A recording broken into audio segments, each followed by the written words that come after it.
Kita nggak boleh memandang hina orang yang berbuat dosa. Benci sama sikapnya, perilakunya, tapi sama orangnya nggak boleh kita benci. Karena boleh jadi orang yang sekarang buat salah, begitu besok Allah kasih hidayah, dia malah lebih bagus dari kita. Itu ya, jadi jangan pernah nganggap rendah orang yang berbuat salah, tapi doain. Bukan berarti kita setuju sama perbuatan salah, enggak. Perbuatan salah tetap, yang namanya salah tetap salah. Cuman orang yang berbuat salah enggak boleh kita hina-hinakan.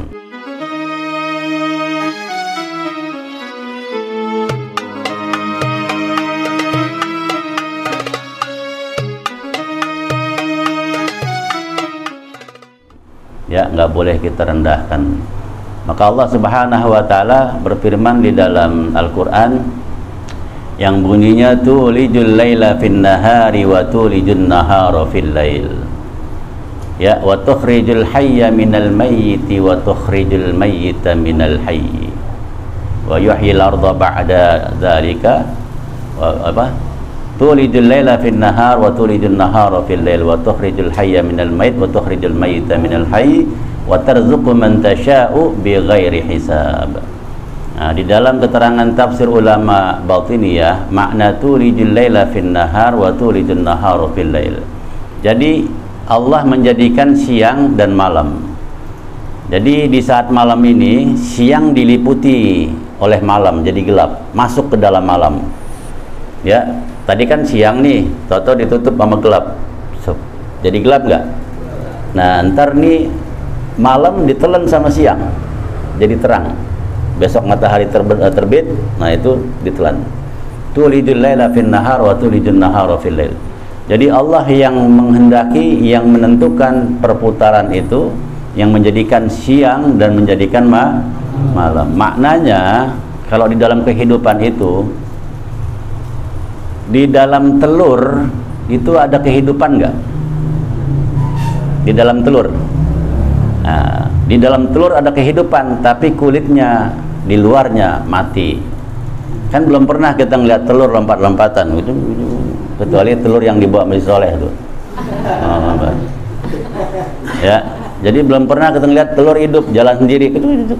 Tapi di dalam telur ada kehidupan. Nah, begitu juga di dalam perbuatan salah, di dalam perbuatan maksiat, ada pintu taubatnya Allah.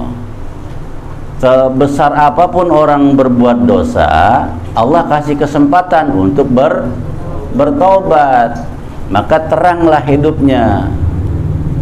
Begitu juga sebaliknya, di luarnya hidup tapi di dalamnya mati.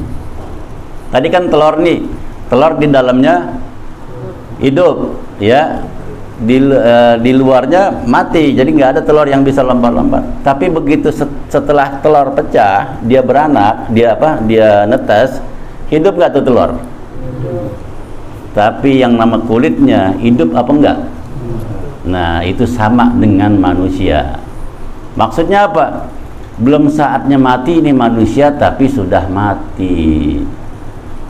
Jadi belum saatnya dikubur, ini manusia sudah Bagaimana itu manusia yang belum dikubur tapi sudah mati? Yaitu orang yang rajin ibadah, ya, orang yang rajin melakukan apa yang diperintah Allah, tapi hatinya memiliki hati yang jelek. Hatinya prasangka buruk sama orang. Hatinya suka dengki. Hatinya suka keki atau sombong. Itu belum waktunya mati, tapi dia sudah mati. Maksudnya apa? Batinnya sudah mati. Nah, makanya hati ini yang dilihat oleh Allah Subhanahu wa ta'ala. Selain kita jaga jasmani kita supaya sehat, tapi juga jaga hati kita supaya sehat. Karena nggak ada nanti di orang masuk api neraka itu lantaran penyakit johir, nggak ada. Begitu ditanya nanti, kenapa kamu masuk neraka? Kata yang masuk neraka, saya kena kolesterol malaikat. Ada nggak?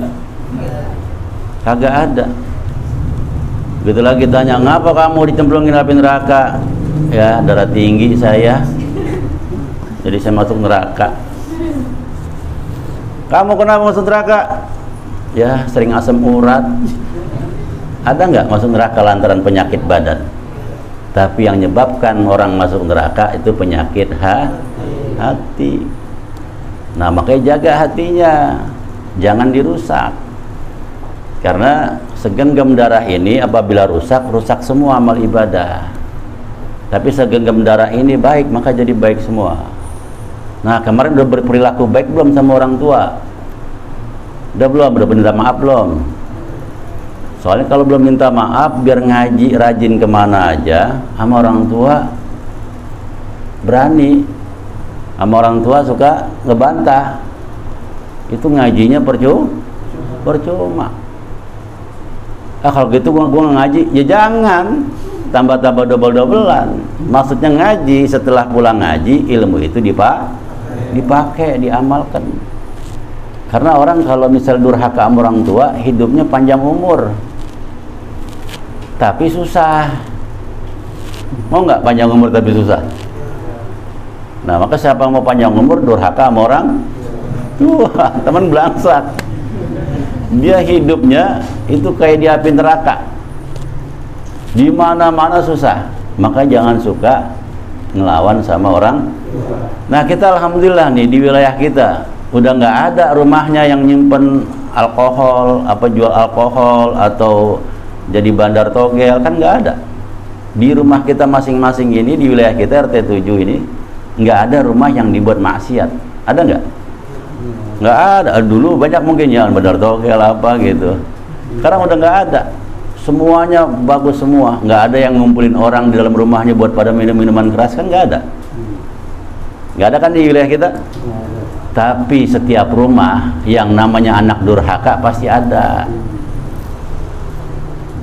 Ya, betul, rumah wilayah kita ini sudah terbebas dari maksiat. Nggak dibuat minum-minuman keras, itu rumah. Nggak dibuat main judi, itu dalam rumah. Udah nggak ada. Tapi anak durhaka di setiap pintu rumah pasti ada. Lah kok ada? Contoh, kalau disuruh orang tua, kan ada. Juru mulu sih mak, capek ini, pasti gitu. Bantah sedikit aja soleh jadinya. Itu bantah sedikit udah kategori anak durhaka. Jadi membantah orang tua itu, ngelak atas apa yang disuruh orang tua, itu udah masuk kategori anak Nah, mulai sekarang harus sadari, ya Allah, iya salah saya.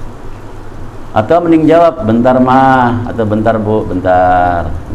Jadi itu, jangan saya mulu disuruh gitu sumpama. Itu jangan itu. Akhir rahmat Allah mau datang jadi nggak datang. Padahal mak kita gendong kita, ya itu 9 bulan 10 hari kemana-mana. Coba sekarang gantian gendong mak 9 bulan 10 hari sono.